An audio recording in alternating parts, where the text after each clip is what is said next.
মুখ্যমন্ত্রীর নির্দেশে মুর্শিদাবাদের পর ভাঙন কবলিত এলাকা পরিদর্শনে মালদায় এলেন রাজ্যের দমকল মন্ত্রী সুজিত বোস।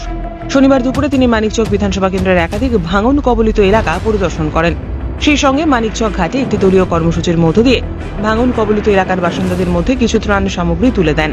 মন্ত্রী ছাড়াও এদিন উপস্থিত ছিলেন মানিকচকের বিধায়ক সাবিত্রী মিত্র, জেলা শাসক নিতিন সিংহানিয়া, মালদা জেলা পরিষদের সভাধিপতি লিপিকা বর্মন ঘোষ, মালদা জেলা পুলিশ সুপার প্রদীপ কুমার যাদব, বিধায়ক আব্দুর রহিম বাক্সি সহ অন্যান্য প্রশাসনিক আধিকারিকেরা।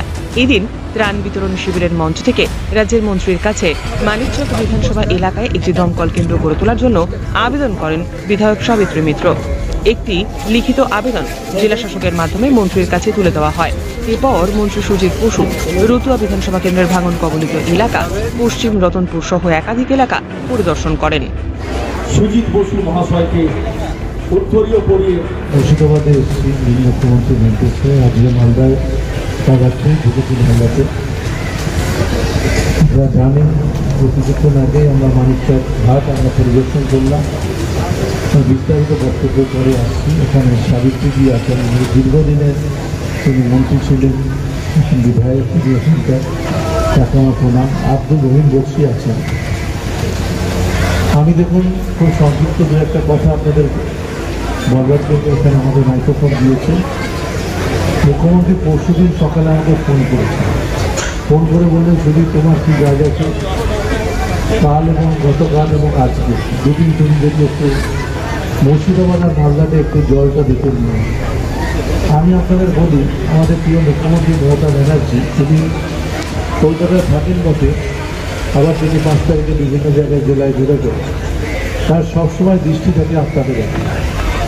আবার এও বললেন, তুমি যখন যাবে হাতে করে কিছু শুকনো খাবার যদি পারো যাই খুব কিছু নিয়ে যাবে। আমি গতকালও কিছু জায়গায় শুটিং ভরতপুর এবং আমাদের রাজধানীটা কোথায় গেছিলাম সামসার ঘুরে এসেছি।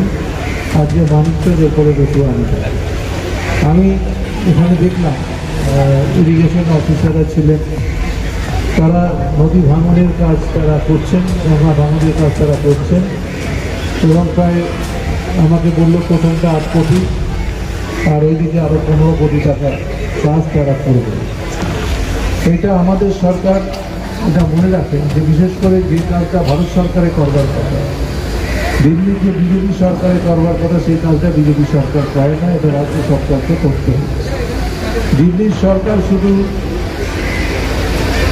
বাংলা ভাষায় কথা বলবে। আপনারা যারা এখানে বাংলা ভাষায় কথা বলবে তাদের বাংলাদেশি বলে তাদেরকে পাঠিয়ে দিচ্ছে। আপনারা জানেন, আপনাদের মালদারও প্রচুর লোক যারা কাজ করতে গেছে বাইরে, যেমন মালদার লোক বাইরে কাজ করতে যায়, তেমনি বাইরের লোকও মালদায় কাজ করতে আসে।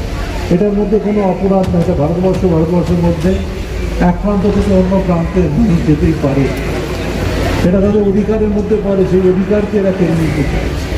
আপনি বাংলা ভাষায় যদি দিল্লিতে গিয়ে কথা বলেন, উত্তরপ্রদেশে গিয়ে কথা বলেন বাংলা ভাষায়, বিহারে গিয়ে কথা বলেন, ডবল ইঞ্জিনের সরকার যারা ডবল ইঞ্জিন যারা একটু খুব উন্নয়ন করছে, আজকে দেশে এমন পরিস্থিতি হয়েছে, তারা সেখানে গিয়ে বাঙালিদের ওপর অত্যাচার করছে, তাদেরকে জেলে পুরে দিচ্ছে, বাংলাদেশে পাঠিয়ে দিচ্ছে। এই প্রতিবাদ করতে হবে। তার সাথে সাথে আজকে যে উদ্দেশ্যে আমি এখানে যে এখানে উন্নয়ন এই করে সাবিত্রী বলছিল, আজ থেকেই শুরু হচ্ছে পাড়ার সমাধান, পাড়ায় পাড়ায় পাড়ার সমাধান কাজ শুরু হচ্ছে। 80,000 ভূত আছে এই রাজ্যে, সেই 80,000 ভূতে 10 লক্ষ টাকা করে খরচা হবে। তার মানে বুঝলেন উন্নয়ন। বাংলার মুখ্যমন্ত্রী সে লক্ষ্মী ভাণ্ডার বলুন কিংবা অন্যান্য প্রজেক্টগুলো সরকারের, স্বাস্থ্যসাথী বলুন কিংবা অন্য প্রকল্প যেগুলো সরকারের আছে, কন্যাশ্রী প্রকল্প আছে, রূপশ্রী প্রকল্প আছে, একটার পর একটা প্রকল্প যেগুলো মানুষকে সহযোগিতা করে, তার নাম মুখ্যমন্ত্রী মমতা বন্দ্যোপাধ্যায়।